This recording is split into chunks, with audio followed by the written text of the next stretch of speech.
سورہ انسان بھی کہا جاتا ہے، سورہ دہر بھی کہا جاتا ہے، سورہ حلقہ بھی کہا جاتا ہے، اور قصیدہ آل محمد بھی کہا جاتا ہے۔ اور اس کی 8ویں آیت جس میں پروردگار عالم نے ایک خاص قبیلے، ایک خاص خاندان اور ایک خاص شخصیت، ذات، افراد کے متعلق سے یہ ارشاد فرمایا وَيُطْعِمُونَ الطَّعَامَ عَلَىٰ حُبِّهِ مِسْكِينًا وَيَتِيمًا وَأَسِيرًا، اور وہ لوگ وہ ہیں جو اللہ کی محبت میں کھانا کھلاتے ہیں، کبھی مسکین کو، کبھی یتیم کو، کبھی اسیر کو، اور کھانا کھلا کر یہ کہتے ہیں انما نطعمکم لوجہ اللہ۔ کیا بات ہے ہم نے جو کھانا کھلایا بھائی، واہ واہ واہ واہ واہ بھائی، واہ واہ واہ واہ، کیا بات ہے، نعرہ حیدری، حیدری، آواز بلند پنجتنی صلوات،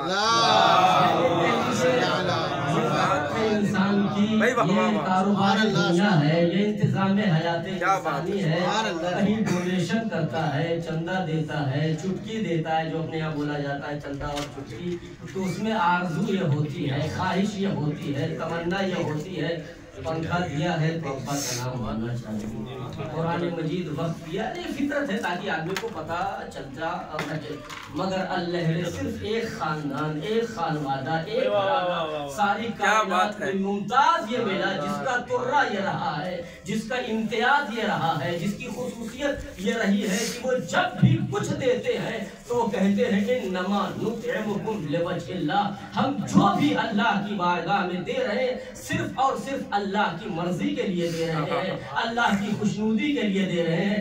اسی لیے دنیا میں اور آل محمد کے عطا اور بخشش میں فرق یہ ہے کہ جب ہم دنیا کے لیے دیتے ہیں، دکھاوے کے لیے دیتے ہیں، تو ہم محتاج ہوتے ہیں کہ ہمارا قصیدہ دنیا والے پڑھیں گے، مگر جو اللہ کی خوشنودی کے لیے دیتا ہے دنیا میں اس کا قصیدہ نہیں پڑھا جاتا ہے، وہاں سے قصیدہ پڑھا جاتا ہے۔ وَكَانَ سَعْيُكُمْ مَشْكُورًا، تمہاری کوشش ہے تو قابل شکریہ ہے۔ دنیا جس کا شکریہ ادا کرے وہاں تھوڑی سی وہ ہو جاتی ہے، مگر جب اللہ کسی کا شکریہ ادا کرتا ہے تو اللہ انما نطعمکم لوجہ اللہ لا نريد منکم جزاء ولا شکورا، ہم تم سے نہ جزا چاہتے ہیں نہ شکریہ چاہتے ہیں۔ یہ دنیا کا دستور اور معیار بن چکا ہے، جب بھی ہم عطا کرتے ہیں تو جزا ہوتے چاہیے، ہمیں اس کا بدلہ ملنا چاہیے۔ اسی لیے امام علی رضا علیہ السلام بڑی تفصیل اور لفظیں ہیں اور اس کے معنی اور مطالب آپ دیکھتے رہیے گا، سنتے رہیے گا، سمجھتے رہیے۔ خطبہ ذاکرین افاضل اور علماء کا مجموعہ ہے۔ امام رضا علیہ السلام نے جو سخی اور بخیل کی تعریف کی ہے اس میں امام نے، آپ کچھ بھی کہیے، بخیل وہ جو کھاتا نہیں ہے نہ کھلاتا ہے، امام نے فرمایا کہ سخی اسے کہا جاتا ہے۔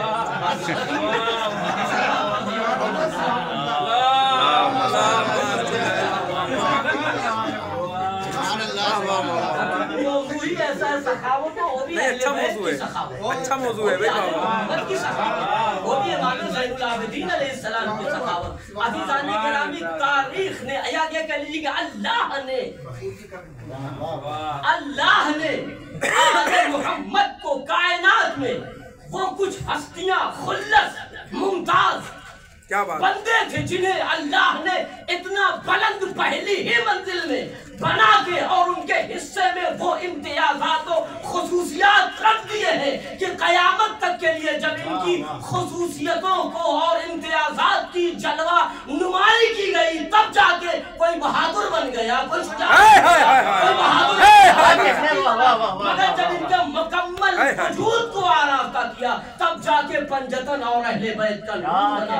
عزیزان گرامی، ان کی ایک ایک صفتوں کو اللہ بکھیرتا رہا تو کوئی بہادر بنا، کوئی شجاع بنا، کوئی کیا بنا، کوئی بنا، لیکن اللہ نے ساری صفتوں کو جہاں اکٹھا کیا انہیں آل محمد کا۔ تو امام علی رضا علیہ السلام فرماتے، کیا فرماتے؟ السخیو، امید تو یہی ہوتی ہے نا بھیا، آپ کھلائیں تو کل آپ کی باری ہے کہ نہیں؟ السخیو یاکلو من مال الناس اور من طعام البلد میں، السخی یاکلو من طعام الناس، سخی وہ ہوتا ہے جو لوگوں کے کھانے میں سے کھاتا ہے۔ کیوں کھاتا ہے؟ امام نے بھی وجہ بنائی ہے، لیاکلوا من طعامہ، تاکہ جس کا کھایا ہے وہ بھی کھائے یا وہ کھلائے اسے۔ آپ نے جہاں کھایا ہے اسے بھی کھلائیے آپ، تو سخی اسے کہا جاتا ہے۔ اب چاہے اس کی جتنی بھی لفظیں آپ تعریف کیجئے، میں امام کے جملے کو نقل کر رہا ہوں۔ امام فرماتے ہیں سخی وہ ہے جو دوسروں کے کھانے میں سے اس لیے کھاتا ہے تاکہ دوسرے اس کے یہاں سے کھائیں، یا مطلب کھانے والا اس کو کھلائے۔ اب بخیل سمجھ لیجئے، بخیل کے لیے امام نے کیا فرمایا؟ البخیل لا یاکل من طعام الناس، وہ لوگوں کے کھانے میں سے اس لیے کھاتا ہی نہیں ہے تاکہ کھلانا ہی نہیں پڑا۔ مرا حاجی میں کو یہ سلسلہ چلتا ہے، اور یہ ایسی چیز ہے جو فطرت انسانی کا تقاضا ہے کہ ہم نے کھلایا ہے تو کھلاؤ، ہم نے کھایا ہے تو ہمیں کھلانا پڑے گا۔ مگر اللہ اہل بیت رسالت ماں کی شان یہ ہے کہ وہ مسکین کو دیتے رہے، کھلاتے رہے۔ اب وہ مسکین چاہے مکے کا رہا ہو، مدینے کا رہا ہو، چاہے جبریل آئے ہو، اسرافیل آئے ہو، یہ تو تحریزی ایسی ہے جہاں ہر کس و ناکس کو بھی دیا جاتا ہے، وہاں سے آتے ہیں انہیں بھی دیا جاتا ہے۔ تو اب ہم نے کھلایا ہے، میں نام نہیں لوں گا، نہیں کہیں گے آفتاب بھائی نام لیتے ہیں، اب آج نام نہیں لوں گا، جان بوجھ کر بس سمجھ لیجئے گا کہ کیا انما نطعمکم لوجہ اللہ، ہم اللہ کی مرضی کے لیے کھلاتے ہیں۔ پھر کیا کہا؟ وَلَا نُرِيدُ مِنْكُمْ جَزَاءً وَلَا شُكُورًا، اور ہم تم سے کوئی جزا نہیں چاہتے، کوئی شکریہ نہیں چاہتے۔ اللہ اکبر، دنیا یہ ہے، ہم نے کھلایا ہے تو ہمیں بھی کھلاؤ۔ مگر اہل بیت وہ ہیں جو دے دیتے ہیں تو کہتے ہیں ہم نے اللہ کی مرضی کے لیے دیا ہے، تم سے جزا اور شکریہ نہیں چاہتے۔ جو جزا دینے والا ہے وہ خود کہے گا کہ تمہاری عادتیں اور تمہارا افعال قابل شکریہ ہے۔ سبحان اللہ، سبحان اللہ۔ ایک صلوات پڑھ دیئے، اللہم صلی علی محمد و آل محمد۔ اور عطا اور بخشش کا تعلق صرف مال دینے سے نہیں ہے کہ مادیت پہ انسان چلا جائے اور مادیت کا بخشش اور ایثار کرتا رہے۔ عزیزان گرامی، عطا کا تعلق انسان کے پاس جو بھی کوالٹی، کیپیسٹی اور جو بھی امتیاز اور خصوصیات پائے جاتے ہیں اسے خرچ کرنے کا نام عطا ہے۔ اسی لیے کہا گیا زکوٰۃ العلم نشرہ، زکوٰۃ علم کیا ہے؟ اسے نشر کرنا، لوگوں تک پہنچانا ہے۔ اس کا مطلب یہ عطا، ایثار، بخشش، سخاوت یہ ایسا موضوع ہے جو محدود مادیت سے نہیں ہے، ہم نے محدود کر دیا ہے کہ مال دینے کا نام سخاوت ہے، خرچ کرنے کا نام سخاوت ہے، پیسہ دینے کا نام سخاوت ہے۔ مگر سخاوت صرف محدود مال دینے میں نہیں ہے۔ آپ کے پاس علم ہے، علم کا آپ کے پاس دولت ہے، دولت خرچ کرنا سخاوت ہے۔ آپ کے پاس شجاعت ہے، شجاعت بانٹنا سخاوت ہے۔ یعنی جو بھی معیار اور جو بھی کیفیت اور کوالٹی، جو بھی امتیازات اللہ نے آپ کو دیے ہیں، سب کو انسانوں تک پہنچانا، اسے سخاوت کہا جاتا ہے۔ اور اگر اسے آدمی روک لے تو اسے بخیل کہا جاتا ہے۔ عزیزان گرامی، بس یہ سمجھ لیجیے ہمارے اور آپ کی بات ہے کہ کوئی سخی ہوتا ہے، کوئی بخیل ہوتا ہے، مگر آل محمد کا کمال ہے۔ ایک لفظ اور دنیا نے لکھا ہے کہ لئیم اور کریم، اب کچھ بھی معنی ہو، لئیم کے کچھ لوگوں نے کہا لکھا کہ جو خود کھاتا ہو اور نہ دوسروں کو کھلاتا ہو، مگر کریم کسے کہا جاتا ہے؟ کیا بات ہے! کریم وہ ہے جسے ضرورت ہے، لیکن نہیں پیسے کی ضرورت ہے، مگر سامنے والے نے ہاتھ پھیلا دیا،